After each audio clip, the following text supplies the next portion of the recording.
Hello and welcome to this episode of Speak PR. My name is Jim James and this is the podcast for anybody that's got value locked up in their organization and they're just looking for ways to share that in simple and cost-effective ways. Today I'm going to talk about how we got our client covered in an American trade magazine. Now, this is a big win for a client because getting published, especially with a long-form article of about 1,500 words, is not an easy thing to do, and it gives them the opportunity to use that article across many applications, not least of which is in their sales inquiry letters. So I wanted to share with you the way that I managed to get this client, a multinational manufacturing company, into a mainstream Tier 1 publication in America, even though we are based here in the UK. So this is because it just shows you that anybody can do this with the right tool set and the right mindset.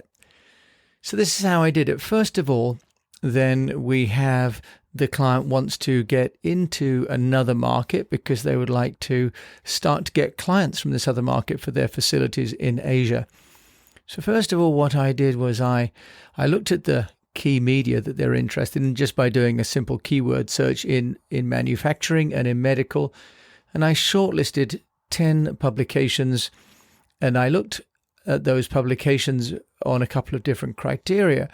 One was the kind of editorial that they currently have, what kind of articles they're writing, to make sure that it's in alignment with what my client actually wants to have shared. And then I looked also at the quality of the editorial. So I looked at how many contributed articles they already have, whether they have an editorial board, whether they have an independent editor or not, whether it's just a blog. And this particular publication belongs to the BNP Group, which is a well-established trade media group in America. So I did my sanity checks, if you like, first. And then what we did was we used SimilarWeb.com, and SimilarWeb will show us the page rankings and the visitors to each URL. SimilarWeb is like the Alexa.com, where you can start to look at the credibility and the rankings of these different websites. In this particular case, SimilarWeb gave us a visitorship on this website of some 80,000 visitors per month, which for a trade publication in plastics and manufacturing and assembly, I think is a good number. So I went through each of the different websites, and some look great but have got almost no traffic. Some have got great traffic but don't look so great. So obviously different publications and different publishers are driving their page views in different ways. And what we want to do is look for credibility in the media outlet. We cut this then down to just 4 media that were in our target market that met all of our requirements. And then I wrote a pitch. And the pitch that we wrote was to do with a new piece of legislation in America around the Affordable Care Act, and also then to do with the requirements for manufacturers in the medical industry to disclose whether or not they're going to have a shortage of supply. Now, this was due to some issues where some manufacturers were caught short when COVID struck and the supply chain got pinched, and some manufacturers were not able to supply the hospitals. And as a result, there were shortages, and as a result, there were issues for people with insurance claims, for example. But most of all, patients were not getting all the supplies that they needed. So there's a piece of legislation in America that I identified through just some online research, because what I did was I put into the search term supply chain struggles with COVID. And I looked at supply chain delivery, medical device supplies, and so on, because I was doing that to find something topical, but also I was looking for the hook. Now, the hook in this particular case is this piece of legal legislation. And so if you're looking to create a pitch for your business, then remember that this doesn't exist in a vacuum. This isn't about our client. This is about the market. So this is the context that we needed to create for a journalist to find a foreign, non-US manufacturer to be of interest, because in America right now, there's a lot of talk about domestic manufacture, made in America, for example. And here we were trying to get a manufacturer that's a European-based manufacturer, but with offices in Asia, factories in Southeast Asia and China, into the media in America, and to offer their services as part of a global supply chain solution. So I did that by finding the hook, and that is this piece of legislation in America that says that pharmaceutical and medical companies must disclose if they are going to be short and be unable to meet their supply chain requirements. And if they are, then actually they can be fined for doing so. So this became the hook. So as you're looking to get your article or your piece or your interview into any publication, local, national, international, business or consumer, there needs to be a hook of some kind. So look for that and find that. So the next thing then we did was to write a pitch. And the pitch that I wrote had a little bit of a bit of humor in it as well. Now, my headline was how medical device manufacturers can have their COVID cake and eat it too. Now, it was a little bit cheeky, of course, but the idea was to have a pitch that went to something a little bit different to the standard, would you like to interview my client? So I wrote this pitch, and it was 5 paragraphs long. So it was possibly a little bit long.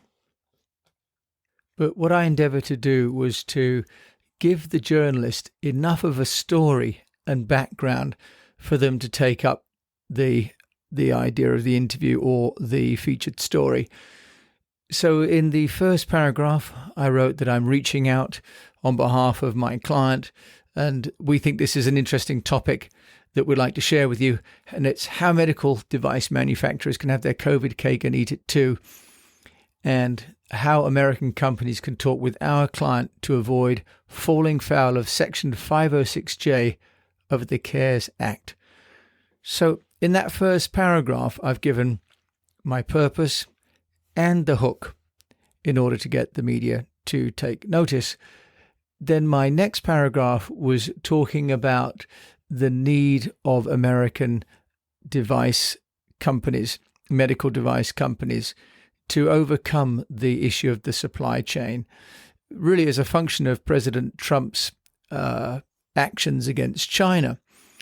And then I put in the third paragraph that the United States is the largest medical device market in the world, with $156 billion worth of turnover, expected to grow by 2023 to $208 billion.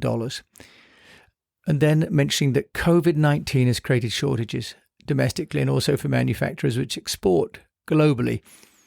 And then in the fourth paragraph, I said that the World Health Organization Director General Tedros Ghebreyesus said the world is facing severe disruption in the market for personal protective equipment. So this is my justification as far as the market is concerned for why there is an issue to be discussed in the media.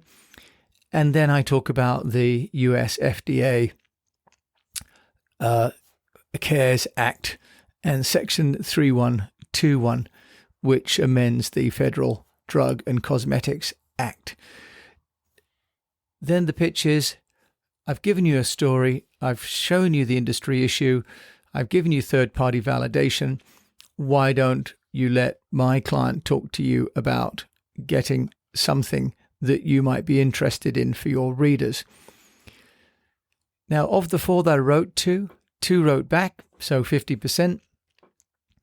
One of them then said, actually, this is interesting, but I'm not quite interested in that angle. But I've looked at your website, your client's website, and I am interested in some of their 3D mold printing technologies, because this client can actually do 3D printing in 72 hours. So the journalist was interested enough to take the time to then look at our client's website and come back to us with some questions. What I then did was to feed these questions back to our client, who then sent them to the technical director to write something, because this level of detail is well beyond what I can answer in terms of manufacturing capabilities and so on. So we got back from the technical writer, or the head of manufacturing and engineering, a piece. And at the beginning, it had too much of the client's name and too much about we. So we had to go back and say, actually, this is going to be an article, not a brochure. So it needs to be written as a piece of, if you like, authoritative writing, as a third party, as if the journalist was writing it themselves. I then asked them for some images and some graphics, which they didn't really have readily available. They had one of their Hero 3D printing studio. But in talking to one of the salespeople, they had some 3D animated images in a PowerPoint presentation, and I was able to extract those by saving it to a zip file, and that separates out the images from the PowerPoint.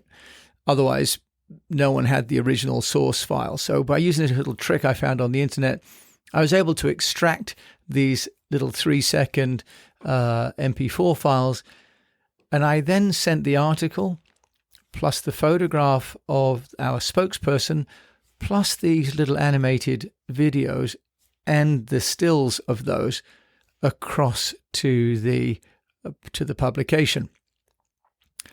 4 days later, the editor hasn't written back, so I wrote to him saying, I have sent you this material. Hope you've got it. Is there anything else you need from me? I also wrote to him on LinkedIn to say I've sent this just to check your email, because sometimes the email goes into spam. And 2 days later, the article appears, and it's a long 1,500-word article.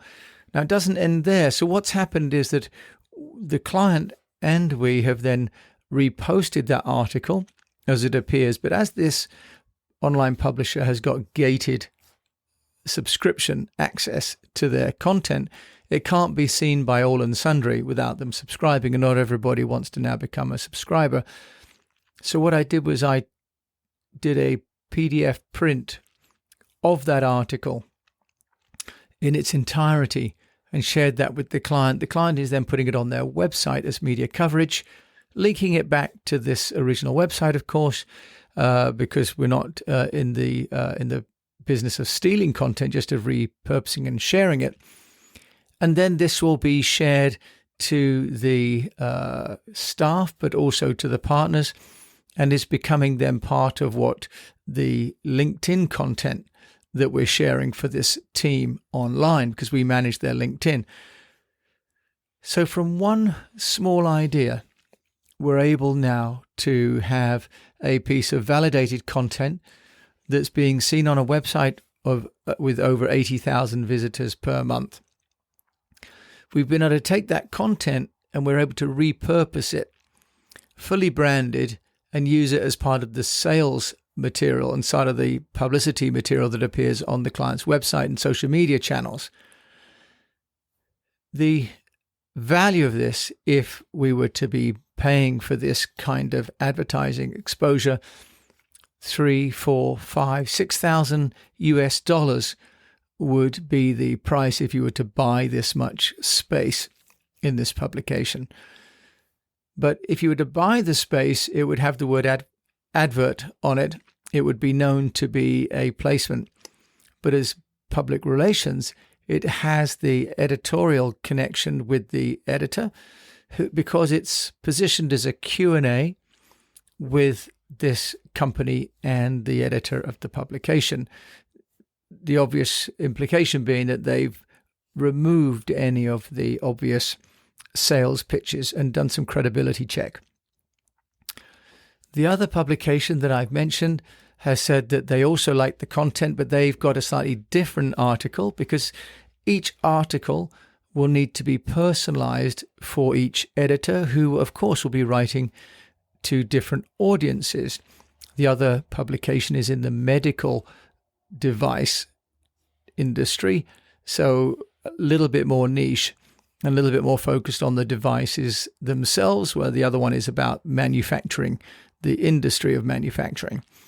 So we've got more detail about how the device works and the role it plays within the COVID testing program, because that's more what their audience are interested in.